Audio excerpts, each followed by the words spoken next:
This is Valley News Live at noon. A suspect is on the loose after police say he stabbed someone in South Fargo early this morning.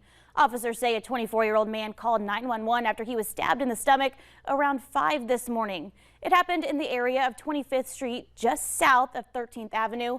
When our team arrived on scene, police were using a loudspeaker to tell someone to surrender. After a 2-hour search with the help of a canine unit, the man still got away. Well, I think if someone's armed with a knife and stabs someone, that individual is dangerous. But until we know more about the particular incident, I can tell you that we've canvassed the area and we haven't located any suspects or any other potential threats. So I think just in general, be aware, and if you see the person of interest, please give us a call. Police say to keep an eye out for a white man in his mid to late 20s with long, dark hair. He was believed to be wearing a red shirt, dark pants with a yellow and black head covering. The victim was conscious when police arrived, but he was taken to a local hospital with a deep cut to his abdomen. City officials in Harwood are holding a special meeting right now to discuss the plan going forward as their public works superintendent sits in the Otter Tail County Jail. As we first told you earlier this week, Bernie Stash was arrested for domestic assault and making terroristic threats. Court documents say police were called on Sunday for a report of domestic violence situation. A woman was able to escape and run from the home. The SWAT team was brought in, and court documents say during the standoff, Stash approached the Bearcat waving and pointing a gun. Valley News Team's crime and safety reporter Bailey Hurley is at the Harwood City meeting right now. We'll bring you the latest throughout the day. The sun is out and it's a beautiful day outside. In Lisbon, North Dakota, the flood wall that was put up in place along Highway 27 is coming down this afternoon, and the Cheyenne Bridge will reopen. Let's check in with meteorologist Lisa Green with a quick look at the weather. Lisa?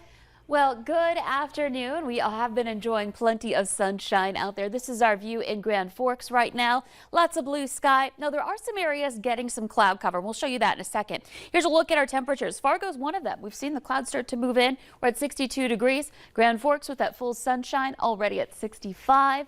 It's 58 in Jamestown under some clouds. Devil's Lake as well, 55. And our warm spot is Fergus Falls at 66 degrees. Here's a look at our visible satellite map and your radar. First of all, let's take a look at the valley. We've got clear skies in the darker areas to the east and northeastern North Dakota, but there's this band of clouds that's kind of been lifting in as it's been moving eastward. So more cloud cover for eastern North Dakota, and then gradually you'll see some breaks in those clouds and more rain showers approaching from the west. It's a very thin band. It's a very light band of showers, so it won't last long, but it could be falling for your evening drive here for tonight. Here's a look at our hourly planner, a look at the Red River Bridge between Fargo and Grand Forks along I-94.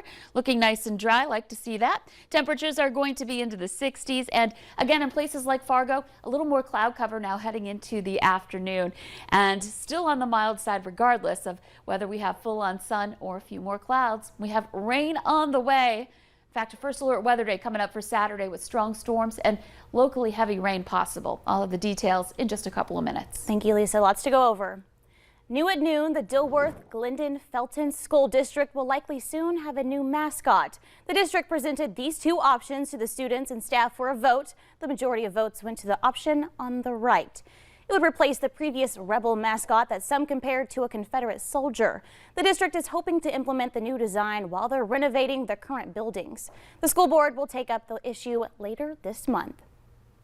Also new at noon, the Milner Public School District is going to be making some changes after a settlement was reached over allegations that the school district violated the Americans with Disabilities Act. The complaint with the U.S. Attorney's Office alleges a newly constructed playground at the Milner Public School is not accessible to students with disabilities.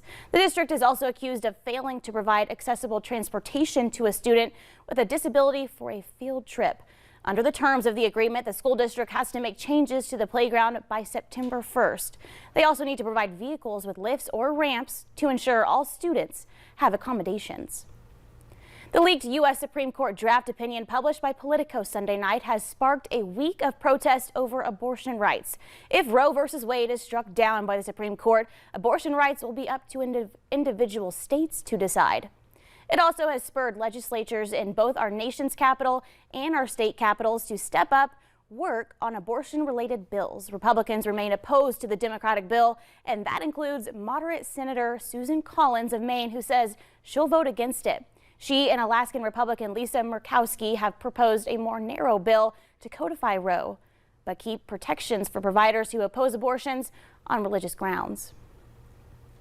The FDA is strictly limiting who can receive Johnson & Johnson's COVID-19 vaccine due to a rare but serious risk of blood clots. The FDA says the shot should only be given to adults who cannot receive a different vaccine or specifically request J&J's vaccine. In December, the CDC recommended prioritizing Moderna and Pfizer shots over J&J's because of its safety issues. Clotting problems first came up last spring. Coming up at noon, there are a lot of empty shelves on the baby aisle from formula recalls and product shortages.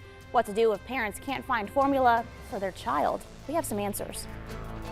But next, the sun won't be around for long. We'll tell you when the rain will start moving in, along with the chance of some thunderstorms.